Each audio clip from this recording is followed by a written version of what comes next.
دوستهای به نهایت عزیزم، بعد از عرض سلام شفیع یار هستم. توجه شما را به برنامه 271 خود که مصادف به هفته آخر ماه مارچ سال 2016 میلادی است صمیمانه جلب می کنم. در این برنامه ما یک خائن ملی را به شما معرفی می کنم. این خائن ملی عطا محمد نور، والی ولایت باستانی بلخ عزیز ماست. شما سعی کنین اینی عکس با ریش و کلاه از زمان جنگ در مقابل روس و پاکستان است. و اینی عکس دیگه از سالهای اخیر یا بگویم 15-20 سال اخیر است. و شما ببینین که همین خائن ملی شهر زیبای مزار شریف چی ساخته؟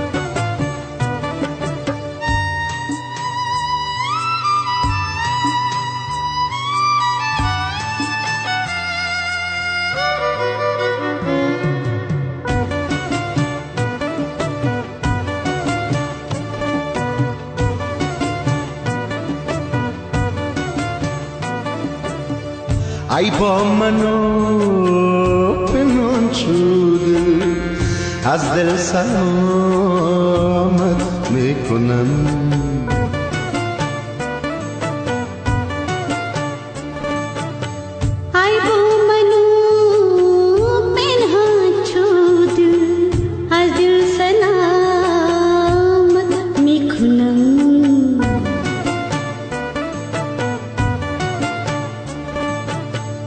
تو کعبه جارم قصد مقامت میکنم.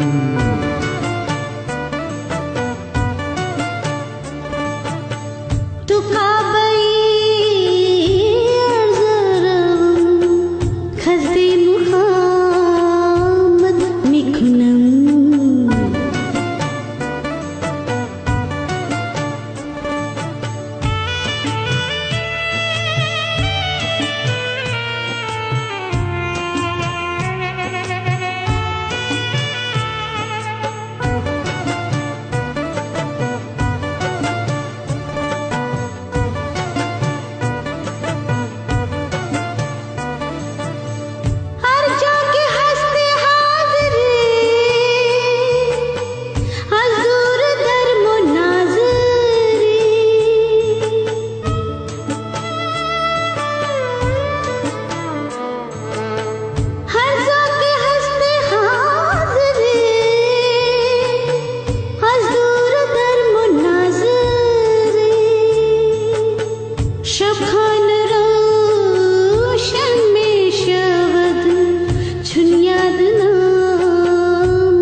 و در دل پرجوش تو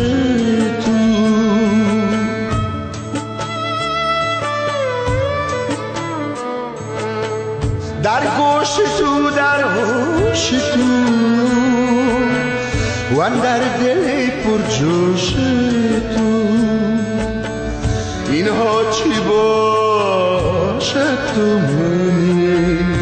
شما حتمی میگین که او بدر تو دیوانه شدی؟ این مزار شریف خواه از کل افغانستان کده زیبا جور شده.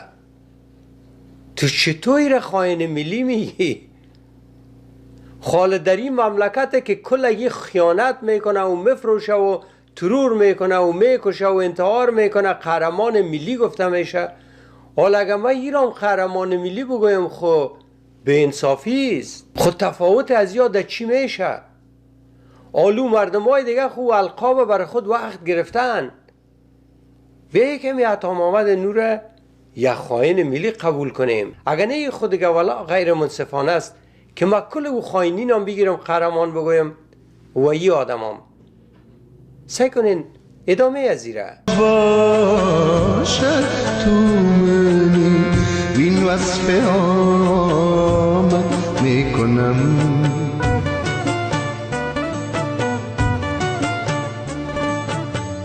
ای با منو پنهان شو دل از دل سلامت میکنم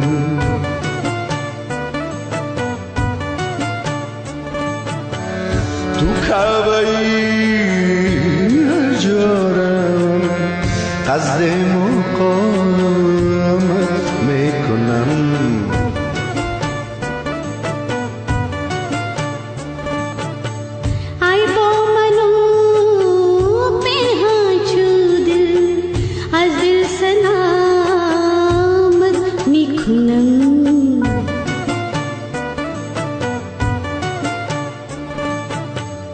تو کعبه‌ای جارم قصد مقامت میکنم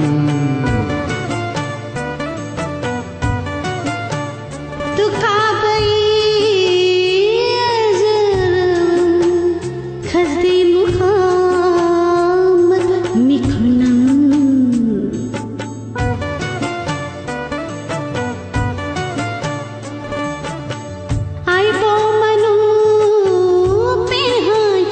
جارم قصد مقامت میکنم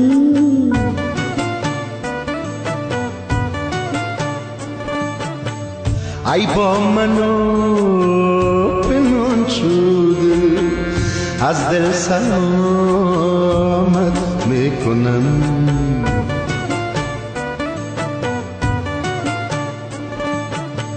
تو کعبه‌ای جارم قصد مقامت میکنم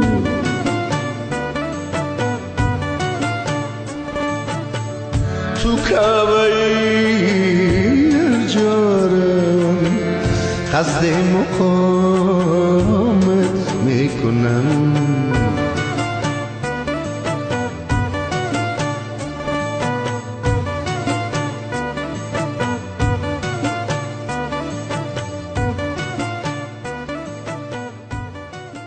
شما فکر میکنین که کدام جای دیگه به اندازه مزار در افغانستان آباد شده؟ و شما فکر میکنین که آبادی در افغانستان یک کار آسانه؟ مهمترین چیز برای آبادی مسئولیت است.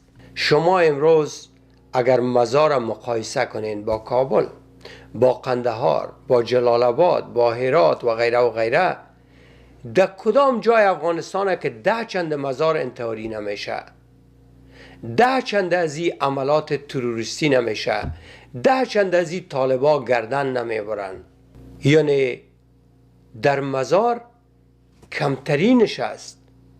و شما فکر میکنین کی سر به خود امیر رقمی شده؟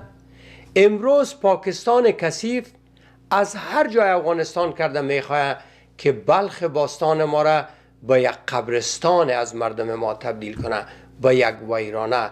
منهدمش کنن و با خون ما یک جای بسازن، عجین بسازنش. اما یک نفر در اونموجه اینمی را جلوگیری میکنه و اونمو خائن ملی اینمی عطا محمد نور است. شما سعی کنین اینی روز نوروز است و ببینین که در اینجا چقدر نفر در شهر می آید و چقدر ضرور است که اینجا مسئول باشه، انتحاری صورت نگیره. سعی کنین.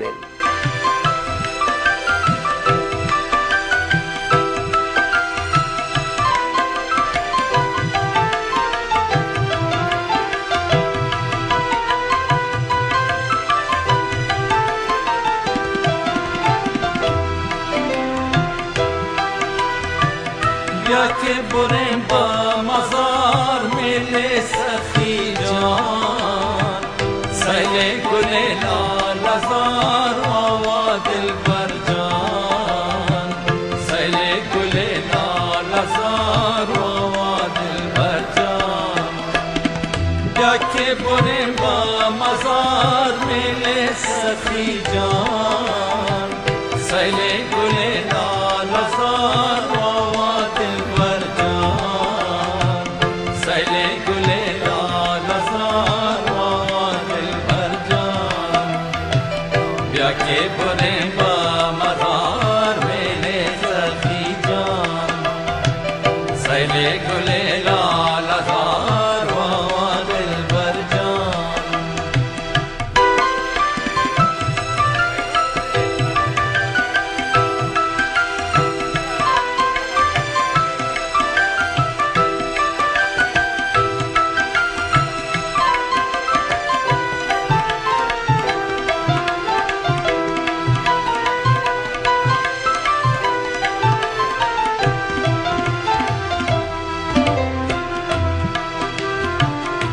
نسیم صبحدم بوی تو دارد، شمیم عطرگی سوی تو دارد، شمیم عطرگی سوی تو دارد.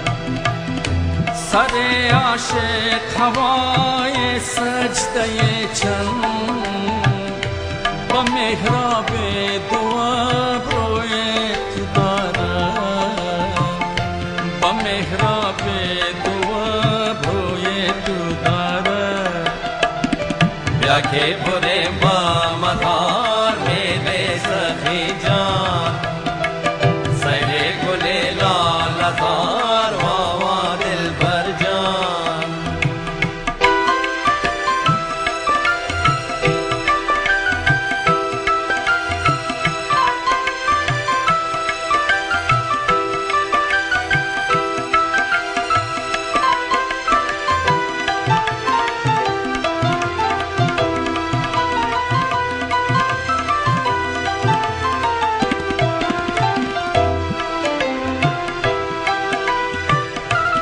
اگر باغم بهارانم تو باشی، اگر شامم چراغانم تو باشی، اگر شامم چراغانم تو باشی. با دامان لطیف صبحگاهان بیایم من غزل خوانم تو باشی، بیایم من غزل خوانم تو باشی. بیا که بریم با مزار میل سخی جان، سیل گل لال زار و دل بر جان.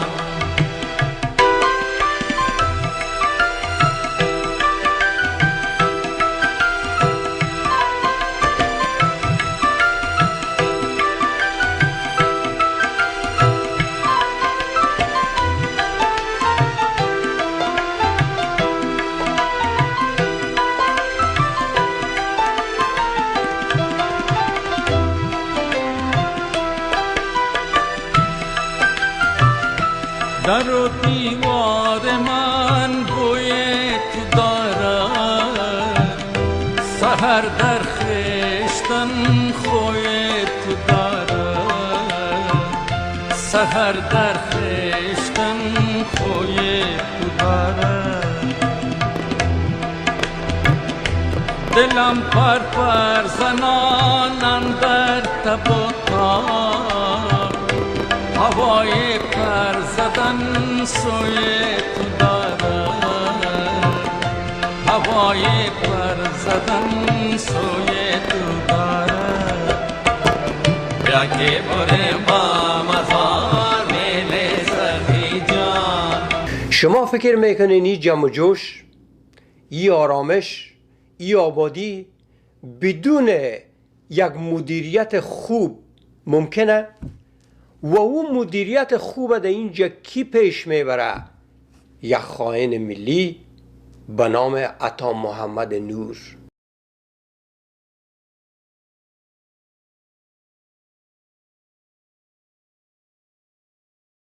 والی بلخ. این حال وظیفه هر کسی که وطن دوست داره که والی را کمک کنه در درون و بیرون مملکت. اما آیا می کار ما میکنیم؟ شما سعی کنین اینی آقای نورستانی است که رئیس اینمی شبکه انتخابات بود یا ریاست مستقل انتخابات. شما دیدین یک سال پیش که بزرگترین توطئه در انتخابات افغانستان و بزرگترین تقلب در تاریخ انتخابات دنیا در افغانستان با وقوع پیوست تحت ریاست اینمی کثیف. این حال شما سعی کنین که اینمی کثیف نوکر پاکستان در مورد اینمی عطا محمد نور چی میگه؟ خپل نور صاحب د متوجه وشي د فیسبوکونو ته مراجعه وکړي، خپل عکس دی وګوري چې د جهاد په وخت کې په پښو کې بوټ نه و او نن کم مرتبه ته رسېدلی دی. خیانت دې ته وایي چې د مثلا د کم ځای نه دومره جایدادونه د پیدا کړل. دې ته مونږ خاین وایو چې اصلا د څه نه درلودل او نن تقریبا نیمه مزار ده په هغه کې دی. میگه سعی کو یا عطا محمد نور وقتا در پای خود بوت نداشت. حال سعی کو که چقدر دارایی پیدا کرده. امین نوکرای پاکستان یا میخواین که خوبترین نفرای افغانستان رو بدنام کنه. گلبودین خوبه، او ملا عمر خوبه، او کسایی که انتحاری میکنه، کرزایی که وطن مفروشه، اشرف غنی، اینا خوب هستن. اینایی که از ترور و انتحار جلوگیری میکنن و میسازن، اینا خائنین ملی است. و اینمی نوکرای پاکستان اینمی شک و تردید در ذهن مردم میته. اینی آدم کثیف میگه چې د جهاد په وخت کې په پښو کې بوټ نه و. میگه ای در وقتش در پای خود بوت نداشت. معلوم دار در مقابل روس جنگید، در مقابل پاکستان جنگید، کالا نداشت، نان نداشت، او نداشت. امروز در افغانستان یک شرایط دیگه است. ریش خود تراشیده، کلاه خود پس کرده، تصمیم گرفته که وطن بسازه. یک مسلمانه، اما مسلمان افراطی نیست. در پالوی ازی که مومن و مسلمانه، به فرهنگ مملکت احترام داره و اگر امین نباشه ملاها نوروز سر ما و شما وقت حرام میکنن. امین مزار، امین زیارت مزار تخریب میکنن. اینی ملای گنده رو سعی کنین چی میگه؟ پیش خودم وقت فکر کردین که چرا در بلخ اینمی چیز صورت میگیره. در جهت از اینکه ما شما زمانی که در تاریخ مراجعه بکنیم، بلخ جایی است که آتشکده مجوسی ها در اونجا روشن میشه. برادرستان چرا در دیگه جایی نمیشه که در بلخ این کار صورت میگیره؟ و کی گفته میتونه والله اعلم که اگر ما تو در تاریخ مراجعه بکنیم، کی گفته میتونه که محلی که امروز روزه قرار داره شاید کمی محل باشه که در آتشکده مجوسی ها بوده باشه؟ میگه از کجا معلوم که همی آتشکده زردشتیا نبوده باشه؟ خب بوده. اگه بوده امروز یک نمازگاه است، امروز محل عبادت، روز 5 دفعه اجازان داده میشه. ایگه پاس کجا میایه؟ از عربستان و از پاکستان. اینا بلخ هم میخواین ویران کنن، مردم کار نداشته باشه. مردم که کار نداشت چی میشه؟ طالب. اینا در بدل 100-200 دلار میگیرن، رایش میکنن تاجیکستان، ازبکستان، ایران. این مناطق سرازیا خراب میکنه و هر چقیش که کشتام شد بلا در پسش. اینی آقای خائن ملی عطا محمد نور اون از او جلوگیری میکنه و پاکستان و نیتو و اکثر از این بسیار ناخوشه.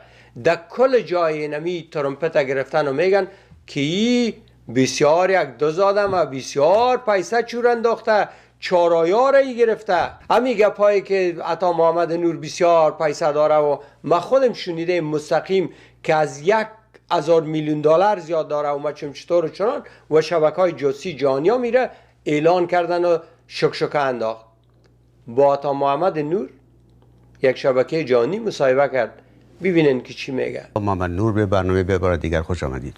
تشکر آقای فنیاز، تشکر از دعوت شما. شما رو یکی از شخصیت‌های بسیار پرنفوذ، ثروتمند و فعال هم در عرصه سیاسی و هم در عرصه اقتصادی میشناسند. شما قبل از سقوط طالبان نسبت به بقیه سیاستمدارانی که خیلی مطرح بودن و به قول شما نسبت به جنگ سالاران خیلی کمتر شناخته شده بودید، ولی خیلی زود این قدرت و نفوذ و ثروت شما به دست اومد. از کجا؟ تشکر.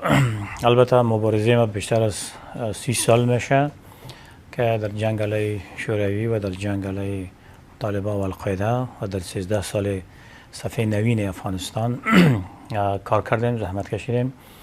ما در دوره جهاد هم یکی از جبهات بزرگ افغانستان، مطرح افغانستان بودیم و بدون شک تحت یک چتر رهبری کار میکردیم که استاد براندنی رهبری شهید رهبر بودن و قهرمان ملی آمری ما در داخل.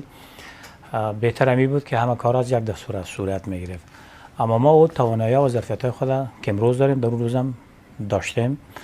اما در این 13 سال طبعا در افغانستان یک صفحه نو ورق خورد.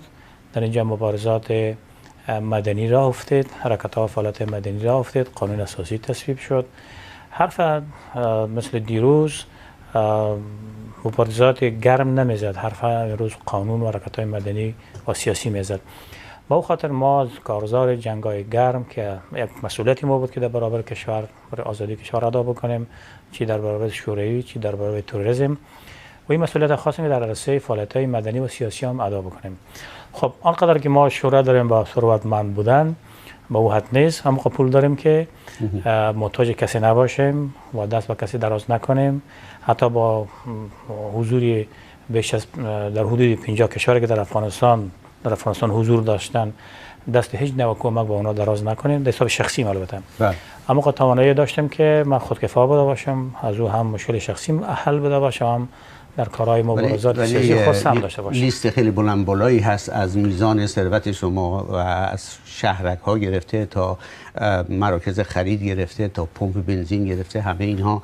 و البته گفته میشه که خیلی هاشون شما به اسم دیگران اعضای خانواده کسای دیگه کردین و به هر حال شما حالا با همین توضیحاتی که شما دادید در اون وضعیتی که در حال جنگ بودید قاعدتاً ثروت اندوخته‌ای نداشتین دیگه. این ثروتی بوده که بعد از این ماجرای به اصطلاح فعالیت‌های در طی فعالیت‌های سیاسی اقتصادی به دست اومدید دیگه. خب در دوره جنگ هم کسایی که ده ها هزار نفر تمویل میکرد یا آشم میکرد طبعا امکانات زیاد اختیارش بوده. یعنی ما کسی نبودیم در اون وقت که تنها خود ما بودیم، ما ده ها هزار افراد اطراف خود مسئولین جبهه خود اکمال میکردیم، یعنی امکانات به اختیار ما قرار میگرفت و به سربازان و مجاهدین خود به مصرف میرساندیم.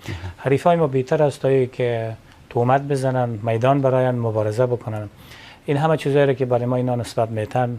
البته شما شنیده باشین و به فیسبوک خود در صفحه فیسبوک خود یک پیام گذاشتیم که هر جایدادی را که در خارج در بانک‌های بیرون هیچ چیزی از چشم بانک جهانی و خصوصا دوستای آمریکایی و غربی و اروپایی ما پنهان نمیماند. گفتیم حتی به نام خودم، به نام خانمم، به نام دخترم، به نام پسرم، به نام هر یکی از بستگانم چیزی را یافتن و بر اونا میبخشیم. البته گفتیم که اونا همیشه گفتن که 1 میلیارد و 100 میلیون و 10 میلیون. چقدر ثروتتون؟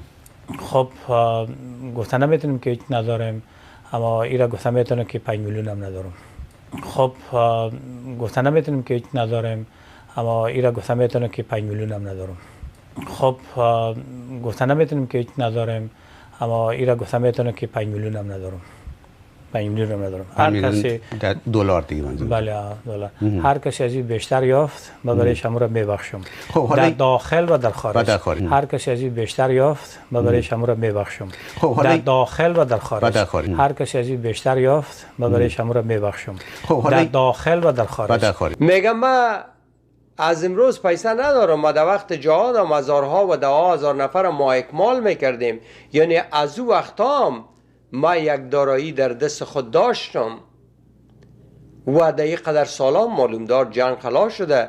این نفرها کلگیشان مثل دیگرها کار میکنن، میتونن تجارت کنن، میتونن پیسه پیدا کنن، اما با همه کارا میگه ما برای شما میگم که ما امی دارایی منقول و غیر منقول ما 5 میلیون دلار، از 5 میلیون زیاد ندارم، کمتر دارم. و هر کسی که امیر ثبوت کنه با شمول همی شبکه‌های جاسوسی، با شمول غربی ها که کل دارایی مردم از افغانستان میفهمن، امیا بیایه برای ما ثبوت کنه که اینا 5 میلیون و 100 هزار یا 10 میلیون یا 100 میلیون، اما 5 میلیونش هم میگیرم دیگه یک چک نوشته میکنم برایشان میتم. عالمی نفرایی که میگن که زیاد پیسه داره، چه خوب یک چانس پیدا شده. بیا بگو که اینی نمره قواله تو خواستانه در شارولی میگیری اموره.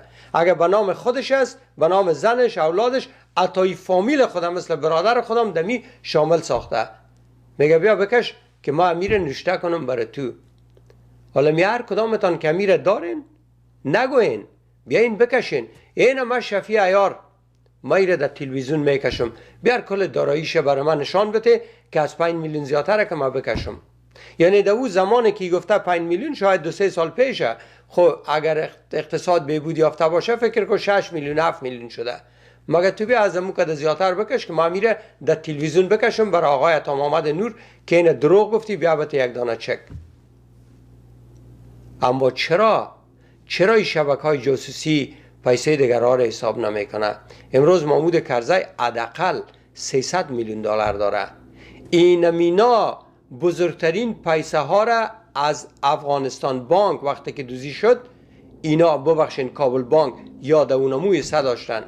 آقای محمود کرزی 10 میلیون دلار از بانک گرفته بود و بانک افغانستان قرار اطلاع میاد در 5 یا 6 میلیون دلار که تازی سطل کرد. گفت خیره بلا در پس 50 میلیون بده 6 میلیون، اما 6 میلیون هم از اکانت خود نداده. همه تو شکریه بارگزی. اینا حدود 1000 میلیون دلار پیدا کردن از امی قراردادهای تیل که آقای کرزی برشان داد و اینا امو تیل هم حق و حلال نمیفروختن، تیل گرید پایین میگرفتن برای تیاره و تیاره آریانا سقوط کرد. 150 نفر دو کشته شد و برین در یوتیوب همی ماندگیست. ما یک دفعه در برنامه خودم ماندم. آقای پیروزی نزدیک 1000 میلیون دلار امیال داره و زیادتر از او. از زندان آقای کرزی خلاص کرده بود، 900 میلیون دلار میخواست اینوست کنه در یک پروژه در افغانستان که سر صدای بین المللی بالا شد، پس گرفتن بردنش از زندان. مثل ازی ما عضو فامیل دارم از هلمند، قصه کرد گفت در هلمند یک نفر بود، من مای 100 دلار میدادمش برام کار میکرده که خوش بود که توبه. امیال 60-70 میلیون دلار نقد پیسه داره. از چی؟ از قراردادهای ساختگی با امریکایا. مثل ازی در افغانستان هزارها نفر است که 10 میلیون و 20 میلیون و 50 میلیون داره.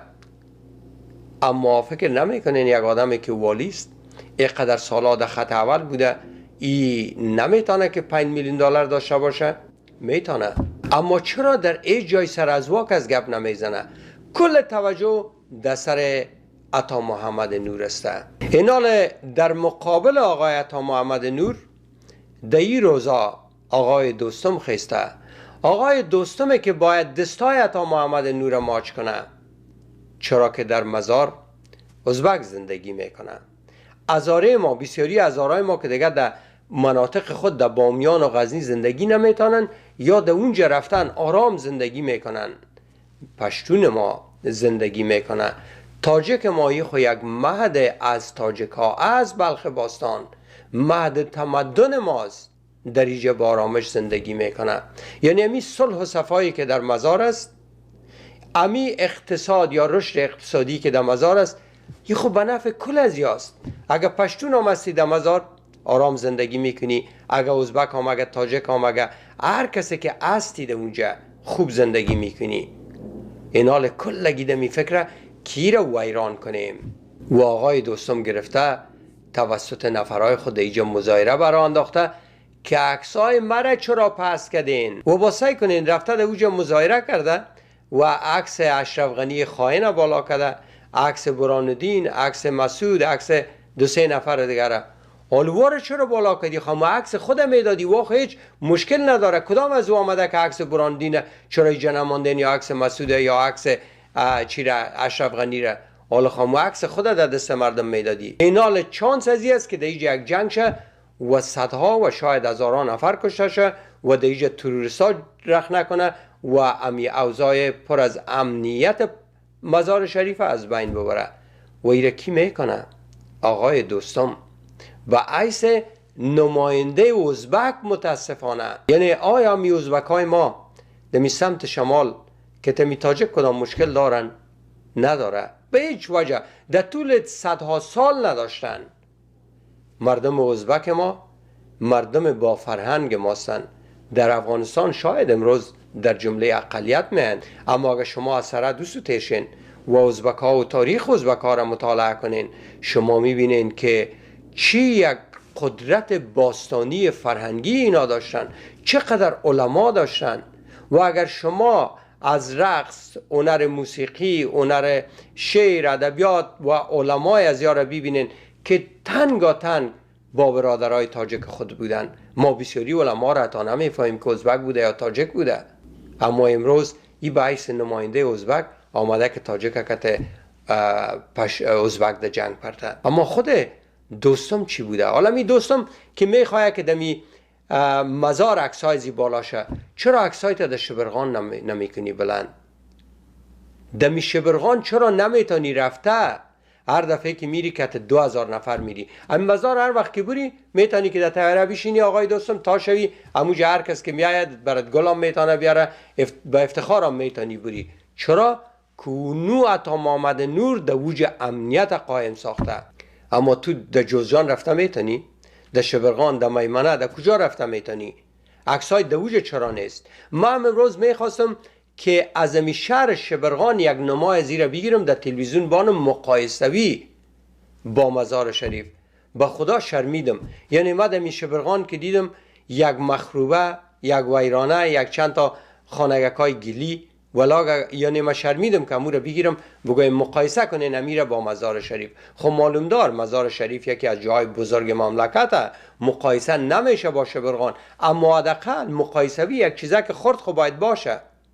شما امی امنیت مزار را ببینین که در کل افغانستان درجه یک است اگه یا خرابش نکنن. اما شما در شبرغان برین. امی هفته پیش یک دوست دارم که یاد شبرغان فامیلایشان است. ما بر از او زنگ زدم که امی را پرسان کنم. گفت شفی جان ما امی هفته پیش کت فامیل خالیم گپ زدم. گفت او برای ما گفت که اینقدر وضعیت در اینجا خراب است که وقت دکاندارا تا 7 در مزار تا صبح دکان آوازه، اما این میگه تا 7 شام دکان باز می بود. در اینی وقتها 3-4 ماه آخر ساعت 5 دیگر دکانهای خود دکاندارا بسته میکنه از تک امنیت خرابه. آقای دوستم چرا امو جره امن نساختی؟ امو زادگاهته چرا امو رو تعمیر نکردی که در اموج عکس های به افتخار بلند می بود؟ تو چی کردی؟ زندگی دوستم این از اینجا شروع شده، از این قهرمان ملی. سعی کنین.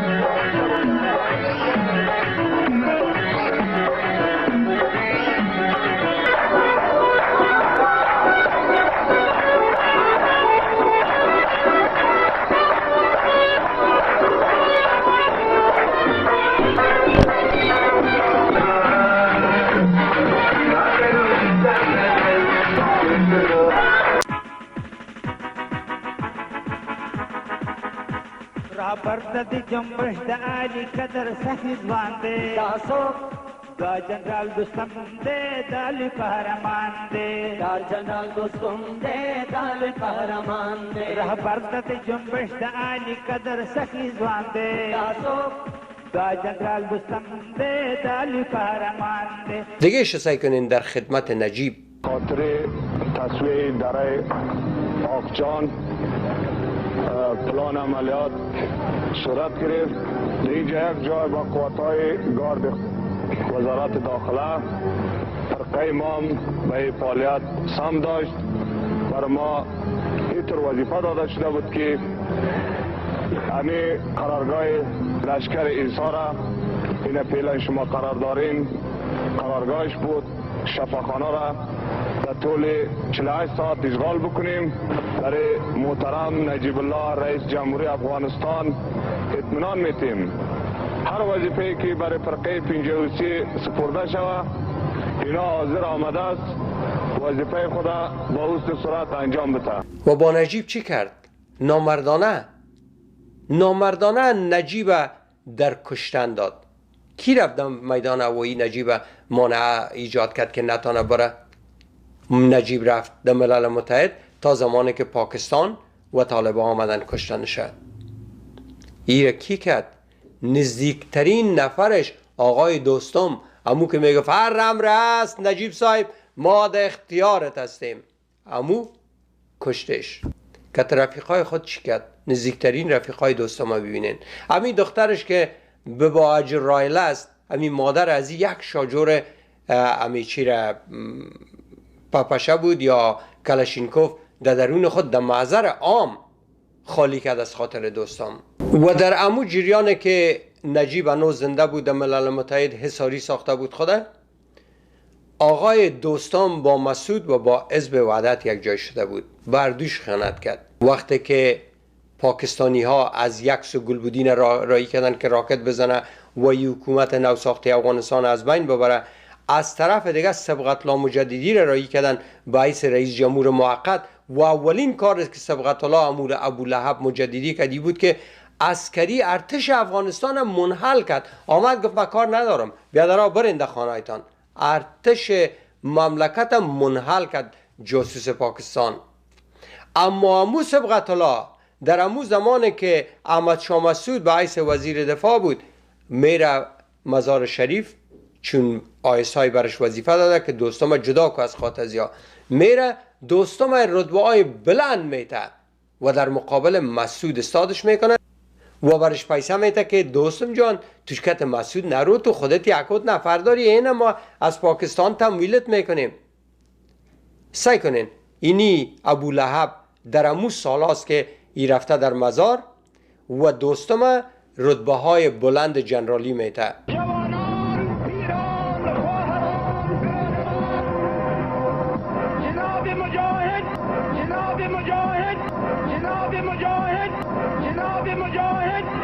جنرال عبدالرشید خان دوستم و همه همکارانشان السلام علیکم و رحمت الله و برکاته. و اسوشیت پرس میاید در کابل در مصاحبه اعظمی ابولهب میره پرسان میکنه و این کل چیزا ساختگی است. اسوشیتد پرس از طرف آیسای خریده شده که را پرسان کنه تا که مسعود قار شوه و این سعی کنین در محضر عام چی میگه.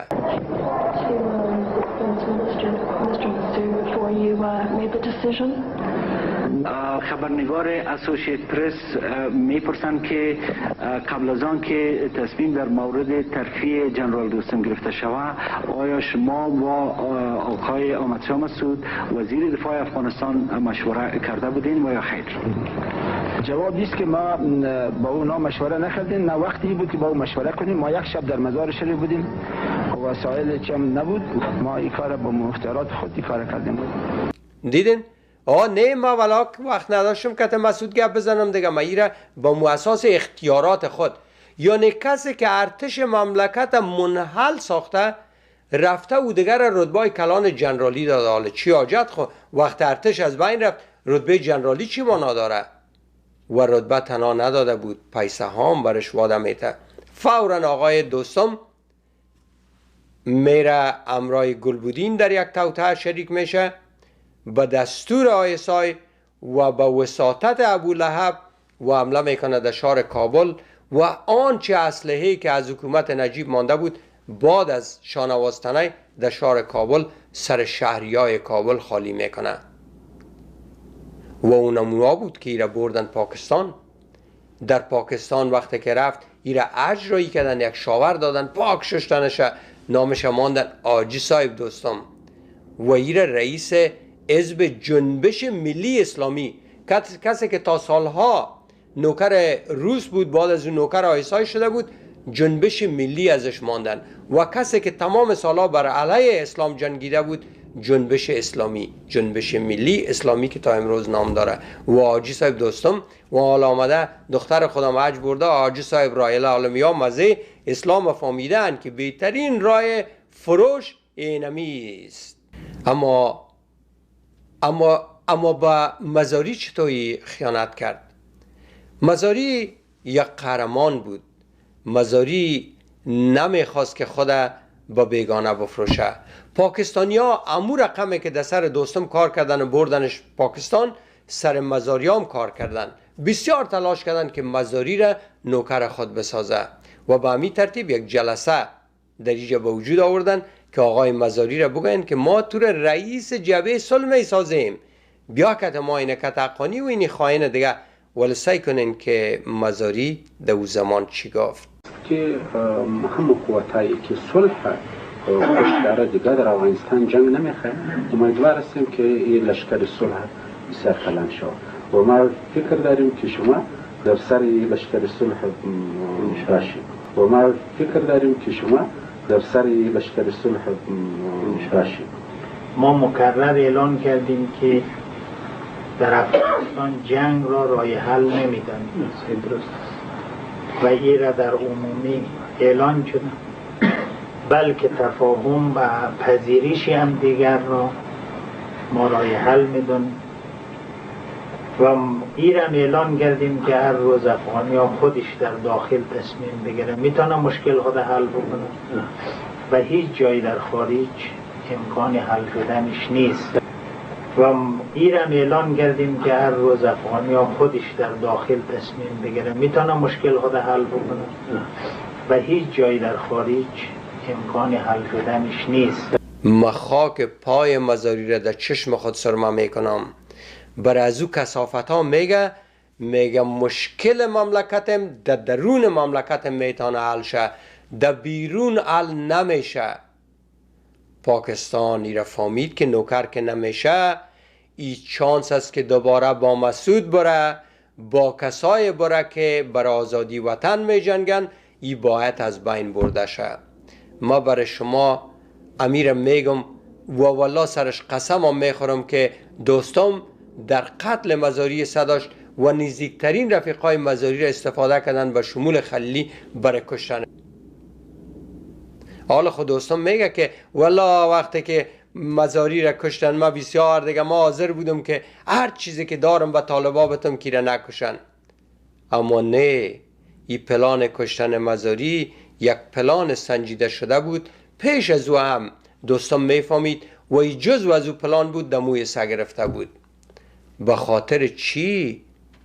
و دوستم میفهمید که مزاری را نمیتونم ما برای پاکستان ببرم. بناهن مزاری از ما جدا میشه، بر علیه ما میجنگه، ازش باید جلوگیری کنیم. و در حزب وحدت امونایی که ستون فقرات هیچ نداشتن مثل مایی، اما را جلب کرد برای پاکستان و در کشتن و محاصره مزاری ازشان استفاده کرد و تا امروز اونا به نفع آیسای کار میکنن. و اون 10 ماه پیش یا 12 ماه پیش دیدن که کی امرای اشرف غنی، امرای اتمر رفتن به نوکری پاکستان، امرای گلبودین، امرای طالبا یک جای بودن. دوستان حالا میخواه بگوید که من ضد پاکستان هستم. یک چند ماه پیش که رفته بود سمت شمال میگفت که جنرال پاکستان را کشتم، ما چمی حکومت پاکستانی، شبکه جاسوسی پاکستان. باور کنین او کلش ساختگی است. کرزی نمیگفت که CIA بعد است برای سالا؟ مگر شما یک کار دیدین که برای CIA بوده باشه؟ هیچ چیز ندیدین. آقای دوستان، ما برای شما ضمانت میکنم و ما ایره دمو وقت گفتم، دمو وقت که کل اگه خیزک میزد فکر میکرد که دوستم از خواه خیستن. نه، ما گفتم بازی نخورین، ای توته است و ماندم کلپایش گپایش تحلیل کردم. گفتم ای نوکر پاکستانه، گفتم ای امیال که رفته که طالبا یمیال بافت ساخت داره، اسلحه برده، مخالفین طالب اسلحه هایشان جمع کرد، بازار اسلحهشان از بین برد. و شما سعی کنین اون بعد از اون مسئله قندوز شد، بعد از اون بسیاری چیزا شد که گپ ما درست بود. امیال هم اکتیاد میگه که امی جنرال صاحب دوستم دیگرها تحریک کردن. نه، به خدا جنرال صاحب دوستم او آقای همدرد ایره استفاده نمیکنه. ای 10 تا آقای همدرد در جیب خود داره. این امیاله به دستور ترکیه، به دستور آیسای، به دستور عربستان سعودی وظیفه داره که سمت شمال مسئولیتش از بین ببره، کار از بین ببره تا که جوانای ما دیگه هیچ چیز نداشته باشن. یعنی مردم بیچاره شده که شما سعی کنین در حدود 10,000 افغان در 1.5 سال در آبهای بین ترکیه و اروپا غرق شده. یعنی این ملت حاضر است که هر کار کنه. اگر مزار و سمت شمال سقوط کنه، این مردم دیگه چی میکنه؟ اروپا هم رایش بسته شده سرشان. چی میکنه؟ وقتی که برشان بگو این 300 مانه میتم تفنگ بی طرف تاجیکستان و ایران برو، میرن.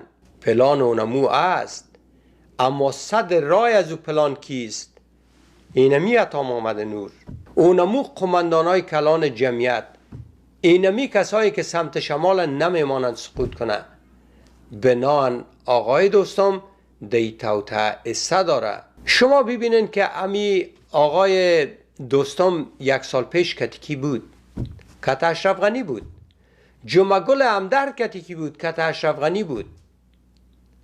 گلبودین کتیکی بود، نفرای گلبودین کت اشرف غنی بود. اتمر کتیکی بود، کت اشرف غنی بود. طالبا امو تقلبات که شد، طالبا در اشسته داشت، به نفع کی تقلب کردن؟ به نفع اشرف غنی. کل از یک جای بود. آقای دوستان بازی نخورین، ایره جمعه گل همدرد استفاده نمیکنه. این قضیه به مراتب کلانتره. شما در می 15 سال آقای دوستم قهرمان ببینین چی کده. 2 دوره رفت که آقای کرزی هر 2 دفعه خودش میگه گلانای ما را پاره کردیم که برای کرزی رای بتین. باز کرزی که آمد ما مردم نماند از اینجا کشید. راست میگه. کرزی دفعه دوم که آمد گو بگریز ترکیه برو. دفعه اول هم کرد که تو نفرار کشتی که بندی میشی. اما قکدن که رای گرفتن، یک چند روپیه دادنش، بازی رفت، مردم ازبک بی سرپرست ماندک. این سعی کنین گپ خودش. از این حکومت نداشتیم که صد گلینای ما شما پارش داره تو کرده صاحب رای بتین، او کرده صاحب رای بتین، با ازبکی بگو، با پشتو بگو، با ترکمنی بگو، با قنداری لجه بگو، با قنداری لجه بگو، با قنداری لجه بگو که با کرده صاحب رای بتین کرد. اما این توقع را نداشتیم، ما را هر روز متهم بخ. بعد از او چی شد؟ بعد از او آمد که اشرف غنی. سعی کنین چی میگه؟ با امید خدا گفتم که مردم ما یک سیاستمدار شجاع، قاطع، دروغ نگوید به مردم افغانستان. همه طور یک رهبر کار داره. ما مردم همه رهبر را پیدا کردیم. همه داستان ما گفتیم که همه جای آلزم یکان تا یک چیزی خواد گفت، بعد از 1 سال باز گپ میزنیم. اما ما مردم رهبر خود یافتیم. کیست رهبرت؟ اشرف غنی. آلیام یکان نفر میگه باز 1 سال بعد ما شما را نشان میتم. خو اشرف غنی به تو چی میکرد؟ اینه سعی کنین. ما دیگر نمیخواهیم مکاتب بر روی جوانای ما بسته شود. ما به طرف افغانستان نوین، به افغانستانی که حقوق همه ملت ها مساوی باشه. ما به طرف افغانستان نوین، به افغانستانی که حقوق همه ملت ها مساوی باشه. حقوق همه ملت ها مساوی باشه. اشرف غنی ما را به طرف افغانستان نوین پیش میبره که حق تمام ملیت ها یک برابر باشه، حقوق همه ملت ها مساوی باشه. بسیار خوب. وا نماینده مردم افغانستان آقای دوستم که تو چقدر به حقوق ملت ها ارزش قائل هستی. اما سعی کنین اینی تهنج سخنگوی از اینمی چیز دوستم و عضو پارلمان این 2-3 هفته پیشی مصاحبه را کرده، سعی کنین چی میگه. ما ببینین ادعای بالاتر از حق خود از این نظام نمیخوایم. ما آیا فکر میکنین که اون حق داده شده؟ هرگز داده نشده. من براتون میگم در شورای امنیت اتمر صاحب بشنوه به ما بگه که چند نفر از ما با تمام اقوام افغانستان احترام داریم، کلشان هم نایس دیدی خود دوستش داریم، ولی برادری برابری یک اصل است. در شورای امنیت ما چقدر از این اقوام ازبک ترکمن داریم؟ در وزارت خانه ها وزارت مواد مخدره به ما دادن، تمام پرسنلش در تمام افغانستان از 500 نفر تجاوز نمیکنه. در معینیت ها جای ما کجاست؟ در ریاست های عمومی جای ما کجاست؟ در ولایات کجاست؟ در قلوردوها کجاست؟ در قماندانی های امنیت در کجاست؟ سفارت ها، شوراها، کمیسیون ها، شهرداری و ولسوالی ها. ما در فیصدی 1% نیستیم. اختلاف است. یقینا ما حق خود میخوایم، بالاتر از حق خود نمیخوایم. دمی دو ماه قبل 63 نفر وزارت دفاع ملی تبدیل کرد. در بینش اعتبار کنید 2 نفر از این اقوام ازبک کرد، تو یک ترکمن نیست. این تو برادری شده نمیتونه، این تو هم پیمانی شده نمیتونه، این تو خود در واقع اینمی نظام را که خدای نخواسته به چالش مواجه میکنن، در خطر مواجه میکنن کسایی هستن که توطئه‌چینی میکنن. میبینن که گویا چوکی میگه ما را 10% حق ما را نداده، برای ما این حکومت چی داده؟ هیچ چیز نداده. خاله او آدم فریب خورده، تو هر دفعه میای رای میتی برای اشرف غنی، برای کرزی و اینا که افغانستان نوین بخیر میریم. باز 1 سال بعد پس میگی که فلی فلس والا ما مردم بازه دادن، ما را 10% حق ما را ندادن. خب بسیار خوب، بازی خوردی، آقای فریب خورده، بسیار خوب. حالا 10% حق تا ندادن، 90%ش خورده. چرا در کابل هم مظاهره را نمی کنی بر علیه اشرف غنی که تو عکسای از زیر گرفتی در مزار بردی، عکسایش بالا کردی به حیث رئیس جمهور، در حالی که 90% حق تا خورده. و در اوجه چی شده؟ یک عکس گنده تا پاره کردن. این چی گپ است که عکس ما؟ اول تو به مزار چی کردی که عکسایت بلند شود؟ تو به افغانستان چی کردی که عکسایت بلند شود؟ تو به مردم ازبک چی کردی؟ تو برو در جوزجان، برو در شبرغان، در میمنه، در فاریاب، همین جایی که هموطنای عزیز ازبک ماستن. تو برو که به این مردم خود چی کردی؟ این سعی که در اینقدر جوانای فامیده که در مملکت ما از ازبک، یه ازبک ها خو یک مردم با فرهنگترین مملکت، سعی کنین که تو از قات از وا چی یک کودن را به حیث نماینده انتخاب کردی. و گوش کنین این گپ های از زیر ما او روزا مانده بودم. آقای تهنج موجودیت جناب صاحب دوستم بود که احزاب دیگه آمدن گفتن که هر تصمیم را که جنرال صاحب میگیره تصمیم سرنوشت ساز است، لقب پادشاه ساز را به خود اختصاص دادن. که ما صاحب پیشتر گفتین خودتان میگین که دکترای نبرد کسی که 40 سال از عمر خود را در نظام و در جبهه و در جنگ و در مبارزه سپری کرده باشه و دوباره افغانستان را نجات داده باشه، یکی از کمونیسم، یکی از تروریسم و دوباره افغانستان را نجات داده باشه، یکی از کمونیسم، یکی از تروریسم.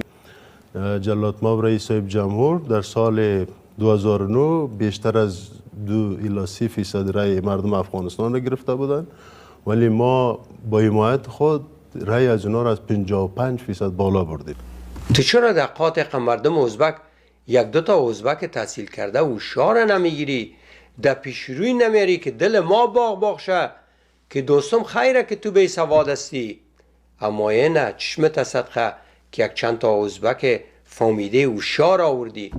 در قاطع تمام ازبک ها یکی تهنج یافتی، باز یکی هم دختر خود بابا آج رایله که او مکتب هم نخوانده، خدا تا صنف دوام خوانده یا نه.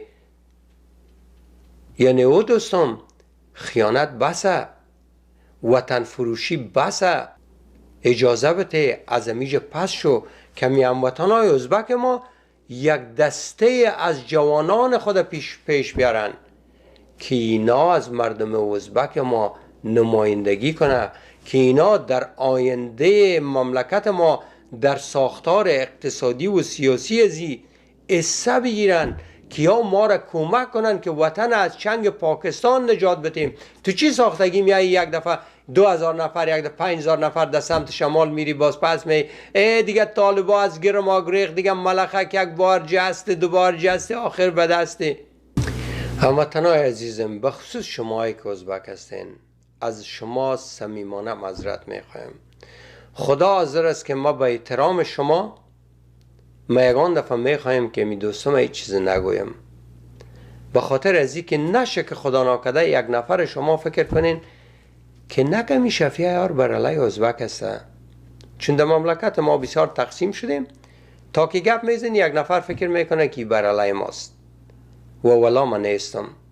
به خدا من منیس یک تاجک خجالت میکشم که ما در یک مملکت زندگی کردیم و مربوط شستم که در اینجا ما اقلیت های خود پایین زدیم، نماندیم در خط اول و ما صمیمانه با همه قدرت خود مبارزه میکنم که از بین بره.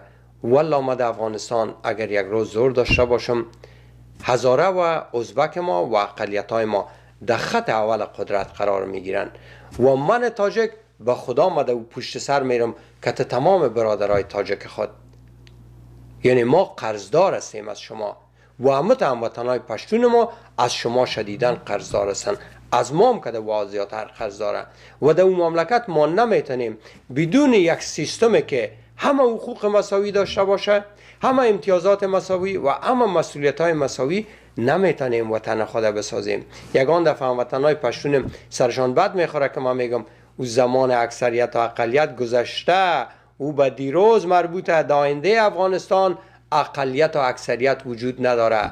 اکثریت در افغانستان همه مردم افغانستانه، هر باشنده مملکت ما در جمله اکثریت.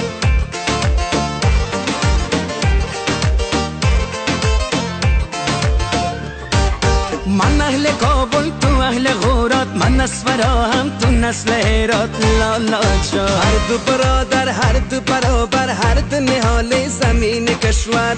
لالا جان لالا لالا دست کن بالا، هر دو هست من دیوالا. شیرین میشه شیرین میشه انگور سه بیده بالا.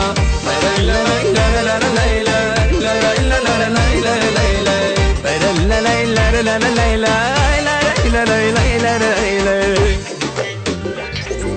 تو اهل غزنه من اهل پروان، تو قندهاری من مرد میدان. لالا جان هر دو فدای یک سرزمینم، هر دو برای یک ملک و دینم. لالا جان لالا لالا دست کو بالا، هر دو هست من دیوالا. شیرین میشه شیرین میشه انگور سه بیده بالا. تو با میانی من از مزارم، تو مهد تاریخ من شاهکارم. لالا جان زبان هر دو زبان عاشق، جهان هر دو جهان عاشق. لالا جان لالا لالا دست کو بالا، هر دو هست من دیوالا. شیرین میشه شیرین میشه انگور سه بیده بالا.